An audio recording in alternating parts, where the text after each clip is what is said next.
Sebuah film berjudul Guns Up tahun 2025 akan menceritakan tentang seorang oknum polisi yang terlibat dalam konflik internal sekelompok preman psikopat berbahaya. Cerita diawali dengan memperkenalkan seorang polisi bernama Ray yang sedang mendatangi markas utama preman paling berkuasa di kota ini. Tujuan Ray datang ke sana adalah untuk mencari pekerjaan sampingan di luar dari tugas dinasnya di kepolisian, di mana Ray harus melewati satu tes uji coba kelayakan, yaitu selesai menghadapi satu preman yang bertugas melakukan pengujian. Ray pun berbicara dengan tangan kanannya si bos preman bernama, kita panggil saja si manajer, yang menjelaskan tentang perkelahian barusan yang memang sudah jadi adat dan budaya untuk bisa bergabung dengan kelompok ini. Selesai dengan si manajer, Ray pun dipersilakan untuk menemui si bos preman secara langsung untuk membicarakan lebih lanjut terkait jenis pekerjaan yang akan dilakukannya. Si bos preman, yang merupakan seorang wanita tua, pun menjelaskan tentang resiko dari bergabung dengan kelompok ini, bahwa sekali Anda masuk akan sangat sulit untuk keluar. Selain banyak informasi rahasia yang berkaitan dengan banyak pihak, bekerja di kelompok preman ini juga punya resiko nyawa sebagai taruhannya. Karena salah satu pekerjaan paling ringan di dunia kriminal ini adalah membunuh seseorang. Sempat akan pergi karena tak ingin terlibat dalam aksi bunuh-membunuh. Rin, seorang polisi dengan gaji yang pas-pasan, pun akhirnya berubah pikiran ketika si bos preman menawarkan upah sebesar 500.000 atau sekitar 7 miliar per tahun. Sehingga, dan inilah Guns Up, 5 tahun kemudian, kita akan diperkenalkan pada seorang preman bernama Danny yang merupakan salah satu orang kepercayaannya si bos preman yang dipercaya untuk menjaga dan mengelola berangkas pribadi milik kelompok, di mana Danny belum sadar jika saat ini ada kelompok lain yang berniat mengambil alih berangkas tersebut, sehingga Danny berhasil selamat dan berlindung di balik jeruji besi. Ia dengan cepat menghubungi si manajer untuk meminta bantuan. Karena 1 jam lagi tidak ada yang datang, maka seluruh uang milik kelompok akan raib di godol kelompok lain tersebut. Di saat yang sama, Ray terlihat sedang berada di rumahnya, menyiapkan makanan dengan sang istri tercinta bernama Alice. Mereka sudah dikaruniai 2 murang kali, yaitu si kakak perempuan dan si adik yang masih kecil. Sampai akhirnya, Ray mendapat telepon dari si manajer untuk pergi ke lokasi berangkas, membantu Danny yang sedang kesulitan. Meski hoream, karena waktunya istirahat dan kumpul bareng keluarga, Ray yang sudah terlanjur gabung dengan kelompok pun mau tidak mau harus berangkat untuk melaksanakan tugasnya sendirian. Ray pun mendatangi lokasi berangkas dengan hanya berbekal satu senjata api dan selesai dengan para penjahat yang dihabisi kurang dari 10 detik. Ray pun memanggil Danny untuk keluar dan bereskan kekacauan, di mana pada saat yang sama, di sebuah restoran, si bos preman kedatangan seorang tamu tak diundang, yang merupakan dalang di balik serangan barusan, yaitu dia bernama Lonnie Castigan, bos preman asal selatan yang datang dengan terang-terangan untuk mengambil alih wilayah ini. Dengan fakta bahwa pasukannya gagal merebut berangkas tersebut, Lonnie tak segan-segan mendatangi si bos secara langsung untuk menghabisinya. Saat itu juga, masih di malam yang sama, si manajer pun mengumpulkan seluruh anak buahnya, termasuk Ray dan Danny, untuk mengenang kepergian bos mereka yang sudah tiada. Si manajer juga menjelaskan tentang sosok Lonnie Castigan yang sudah membunuh bos mereka dan dikira berkumpul untuk membuat rencana balas dendam. Ternyata si manajer mengumumkan bahwa mereka semua akan tunduk kepada bos baru, yaitu Lonnie. Bukan apa-apa, si manajer punya pertimbangan sendiri tentang konflik dan peperangan yang akan terjadi jika sampai mereka melakukan aksi balas dendam. Lonnie dan pasukannya bukanlah kelompok preman biasa yang hanya numpang makan di hajatan atau memalak uang di pertigaan. Mereka adalah orang berbahaya yang sudah melakukan berbagai aksi keji dan mengerikan. Sehingga untuk tetap melanjutkan bertahan hidup, si manajer tidak punya pilihan lain selain harus tunduk dan patuh kepada penguasa yang baru. Selesai rapat singkat, Ray pun pulang ke rumah dengan kondisi murung dan penuh kebingungan. Namun setelah melihat istri dan anak-anak, Ray pun memaksakan wajahnya untuk semeringah karena tak ingin menularkan kapusingnya kepada orang ramah. Keesokannya saat Ray akan menjemput kedua anaknya di sekolah. Seperti biasa, Danny yang menjadi orang terdekat Ray pun selalu ikut mengintil ke manaun Ray pergi. Si kakak dan si adik terlihat sedang duduk di depan sekolah, menunggu jemputan datang, sehingga tanpa buang waktu Ray langsung membawa mereka berdua ke dalam mobil. Tidak langsung pulang ke rumah, Ray bersama anak-anak pergi ke sebuah restoran sesuai arahan Alice istrinya untuk melihat-lihat kondisi bangunan restoran tersebut. Ternyata Alice dan Ray dulu pernah memiliki impian bersama, yaitu menjalankan bisnis di bidang makanan, di mana Alice mencoba membujuk Ray untuk melakukannya sekarang tanpa tahu jika saat ini Ray sedang ada masalah yang cukup serius di luar dari pekerjaannya sebagai seorang polisi. All week. Oak. Leave it with me. This one, that one. I'll get that next. I don't know why. Selesai jempotan keinginan Alice, Ray pun buru-buru pergi menemui si manajer untuk menceritakan tentang keinginannya untuk berhenti dari pekerjaan ini. Namun belum selesai mereka mengobrol, Lonnie dan pasukannya sudah keburu datang untuk mendeklarasikan kekuasaannya. Setelah Lonnie selesai melakukan pidato singkat, Danny pun bergosip sedikit tentang sosok Lonnie yang kejam dan melegenda, termasuk penyebab satu matanya yang pecah sebelah. Dahulu kala, Lonnie pernah punya anak buah yang merupakan pasangan tukang jagal yang biasa ditugaskan untuk melakukan eksekusi. Sampai suatu hari, pasangan jagal itu berniat keluar dari permainan untuk fokus dengan usahanya, sehingga Lonnie yang tak terima pun langsung mendatangi mereka untuk melakukan pembantaian. Namun, yang tidak Lonnie sadari adalah pasangan jagal itu punya seorang anak yang sudah dilatih untuk menjadi mesin pembunuh. Sehingga, entah kisah itu benar atau tidak, Ray keburu dipanggil oleh Lonnie ke ruangannya untuk melakukan dialog singkat terkait rencananya yang ingin berhenti dari pekerjaan ini sebagai pemimpin yang otoriter. Lonnie tentunya menolak pengajuan Ray yang ingin berhenti tepat saat dirinya baru berkuasa. Dengan cara yang halus, Lonnie pun mengintimidasi atau mengancam Ray dengan memberitahukan bahwa dirinya sudah mengantongi informasi terkait kehidupan Ray. Di antaranya, alamat rumah, pekerjaan, nama istri, dan kedua anaknya. Sehingga tak ada opsi lain untuk Ray harus tetap bertahan dalam pekerjaan ini. Sebelum pergi, Ray pun bertanya tentang sosok pemuda yang sedari tadi berlaga seperti jagoan dan agak sedikit polontong, bernama Antonio, yang ternyata itu adalah keponakan kandung Lonnie yang biasa bertugas sebagai tukang eksekusi. We don't pay you to care. Setelah mendapat penolakan dari Lonnie, Ray pun diajak si manajer ke ruangan belakang untuk membicarakan terkait niatnya yang ingin berhenti dari pekerjaan.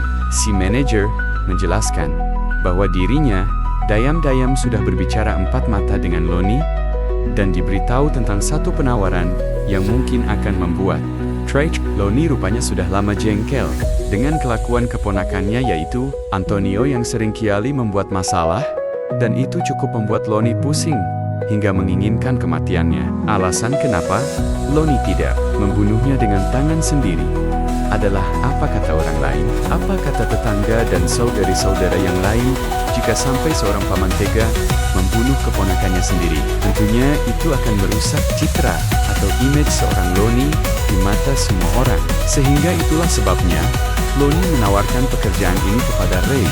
Jika Ray benar-benar ingin berhenti dari pekerjaannya, sempat ragu untuk melakukannya.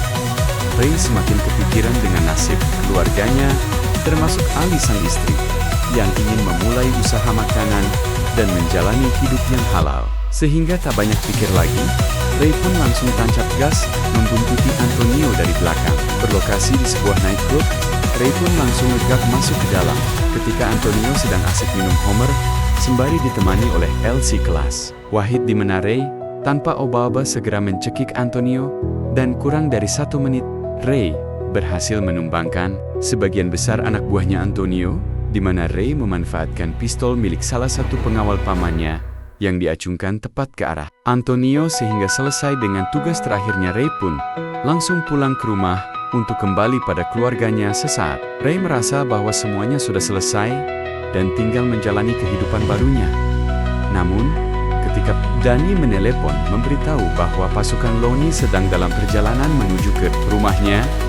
Disitulah Ray langsung berfirasat buruk dan segera mengamankan keluarganya di ruangan rahasia. Dan lagi kurang dari 1 menit, Ray berhasil menumbangkan segelintir pasukan Lonnie yang datang untuk membunuhnya. Di mana Ray dengan cepat membawa keluarganya ke restoran yang dianggap menjadi tempat paling aman untuk saat ini. Tak lama setelah Ray dan keluarga tiba di restoran, muncullah Dani yang datang menyusul meminta penjelasan terkait apa yang sedang terjadi. Di mana saat Ray sedang menjelaskan kronologinya dan sempat menyebut nama Lonnie Castigan, Alice istri, seketika terkejut dan tampak seperti sudah mengenal Lonnie sebelumnya. Dan tiba-tiba entah dari mana Lonnie tahu tentang alamat restoran ini. Ray pun semakin membrutal demi melindungi keluarga tercintanya. Dan karena pasukan Lonnie terus berdatangan, Ray pun dengan cepat membawa keluarganya kabur melalui jalan belakang dengan meninggalkan Dani yang memilih untuk tetap bertahan di depan.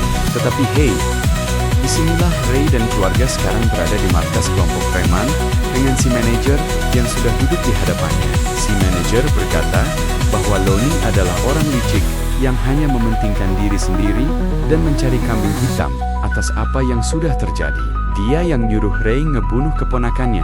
Dia juga yang ingin membalas dendam atas kematiannya. Alasannya sederhana, yaitu validasi. Validasi alias pengakuan. Apa? Kata semua orang. Jika seorang Lonnie hanya diam saja ketika melihat keponakannya mati dibunuh.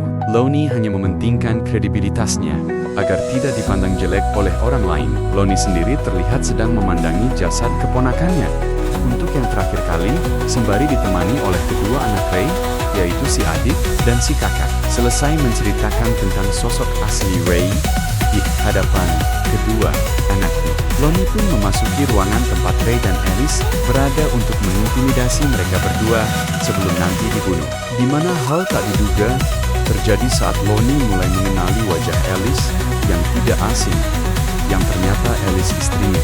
Ray tidak lain dan tidak bukan adalah anak pasangan jagal yang sudah Lonnie bunuh beberapa tahun silam. Tidak salah lagi, Alice adalah orang yang sudah membuat satu mata Lonnie menjadi picek. Kebetulan sekali, Lonnie bisa sekalian membalas dendam atas perbuatan Alice kecil di masa lalu. Namun saat eksekusi baru akan dimulai, si manajer yang lebih pro kepada Ray pun tiba-tiba bertindak secara spontan. Sehingga Lonnie yang pengecut pun kabur dan menyuruh semua pasukannya untuk masuk. Di mana saat Alice dan Ray masih kusak-kusek melepaskan borgol, muncullah satu anak buah Lonnie yang berhasil masuk dan tiba-tiba ya Alice dengan begitu mudahnya menumbangkan pria tersebut, termasuk menembak penjahat lain yang baru masuk sesuai cerita masyarakat terkait anak tukang jagal yang dilatih sebagai mesin pembunuh. Alice kenyataannya lebih jago, lebih brutal, dan lebih psikopat dari Ray suaminya sendiri. Honey, tak cukup sampai situ saja. Saat Ray dan Alice sembunyi di balik meja bar, Alice kembali memperlihatkan keahlian rahasianya saat menerima pemberian kapak dari bartender tua, yaitu karena anak buah Lonnie terus bermunculan. Ray dan Alice pun berpencar untuk melakukan pertarungan masing-masing, di mana Ray harus menghadapi seekor pria tinggi besar dan bertato. Seperti biasa, ini adalah pertarungan tangan kosong antar dua pria sejati tanpa menggunakan senjata api. Namun karena Ray tidak punya banyak waktu untuk melakukan hal semacam itu, maka inilah yang beliau lakukan. Beralih ke anak-anak yang sudah tidak ada, penjagaan yang membuat mereka berdua bisa mencari tempat aman untuk sembunyi. Setelah si adik aman disembunyikan di dalam berangkas senjata, si kakak yang mewarisi sifat brutal dari sang ibu pun mengambil sepucuk pistol untuk modal sebagai pertahanan diri. Dan tebak, apa yang terjadi selanjutnya? Setelah Ray, Alice dan anak-anak sudah berkumpul, ini tinggal mereka mencari cara untuk bisa keluar dari tempat ini. Namun Lonnie dan pasukan tentunya tidak akan membiarkan hal tersebut, sehingga si manajer yang sedari tadi hanya ngajedok saja pun memutuskan untuk memberikan sedikit kontribusi agar tidak terlalu dibilang makan gaji buta, yaitu mengambil sebuah rocket launcher dan okay, good job. Setelah si manajer berhasil menakut-nakuti, Lonnie dan pasukannya kini gila Ray dan Alice yang harus beraksi sendiri dengan akan keluar membantai mereka semua. Dan inilah aksi Salaki pamajikan yang mengagumkan. Melihat semua anak buahnya sudah mati, Lonnie yang tinggal sendiri pun memilih kabur dengan mobilnya, di mana Alice dengan berani berdiri tepat di seberang jalan dengan sebilah pisau di tangan. Dan ya, akibat luka sayatan di lehernya, Lonnie pun kehilangan keseimbangan, membuat mobil nyengah jungkel di mana saat Alice menghampirinya, Lonnie malah memenasi Alice dengan menceritakan tentang bola matanya yang mirip seperti ibunya. Sehingga 1 minggu berlalu sejak kematian Lonnie dan kejadian dan mimpi buruk tersebut. Kini reuni keluarga, dibantu oleh Danny dan si manajer, mulai menjalankan bisnis baru mereka yang menjadi impian sejak lama, yaitu membuka restoran yang tepat saat mereka sedang bercengkrama satu sama lain. Muncullah pelanggan pertama yang membawa senjata api, sehingga tamat ending yang cukup mengsalaki pemajikan. Kan berkaca dari sosok Reed dan Alice yang tetap bersama, meski baru mengetahui tentang rahasia dan masa lalu masing-masing, bahwa menerima masa lalu pasangan adalah salah satu cara mencintai paling berkelasangan, mengungkit masa lalu dia yang jadi pasangan Anda. Karena yang harus Anda tahu adalah ada tempat untuk Anda di masa depan bersamanya.